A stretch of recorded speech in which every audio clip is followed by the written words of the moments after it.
Hi, I'm Kera Weiserbs. Today I'm demonstrating the wide rib cable with beads, a stitch that I designed, That is knit using the wide rib stitch. which I demonstrated in a previous video. This is a great cable. It's decorative and doesn't require row counting.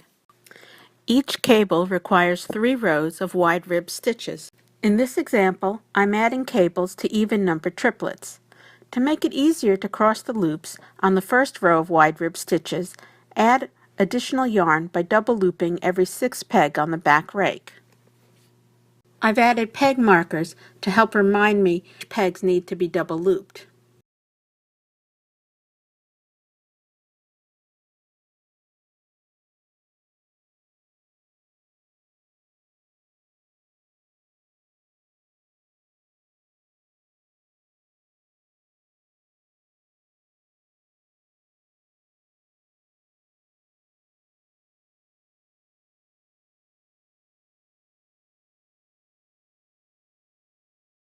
And knit off loop pairs on both rakes.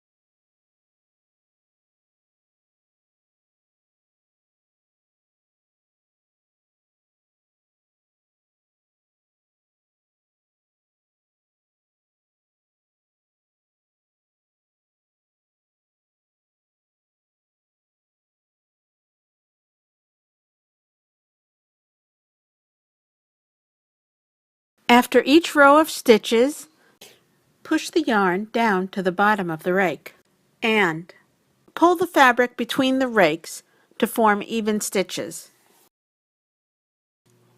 After knitting off the loop pairs, undo the double loops on the back rake and divide the extra yarn between the catty corner loops on the front rake.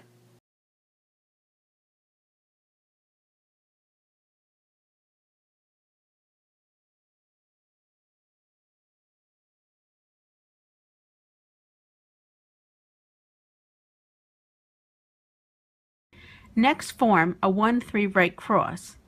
It's a rake cross that switches the first and third loop in each triplet.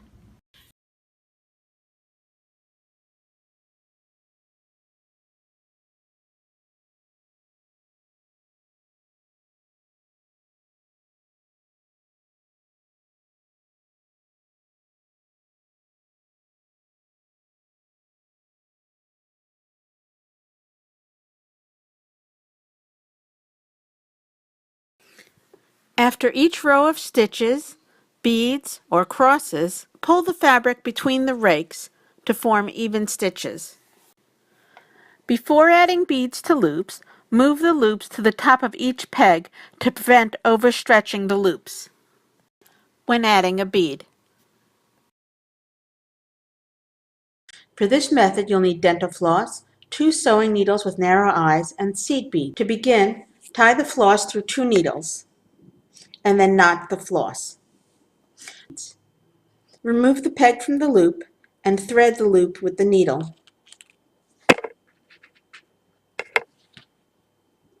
Add a bead, then pass the bead to the second needle and push the bead down to the bottom of the loop.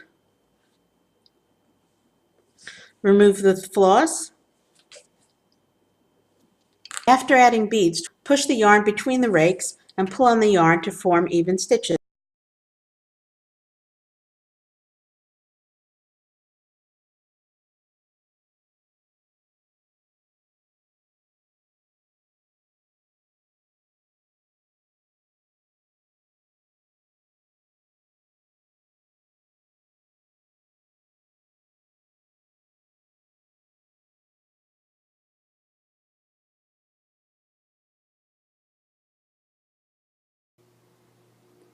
After beading the loop, add an elongated slip stitch by moving the loop to the opposite peg on the back rake.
After beading the loop, add an elongated slip stitch by moving the loop to the opposite peg on the back rake.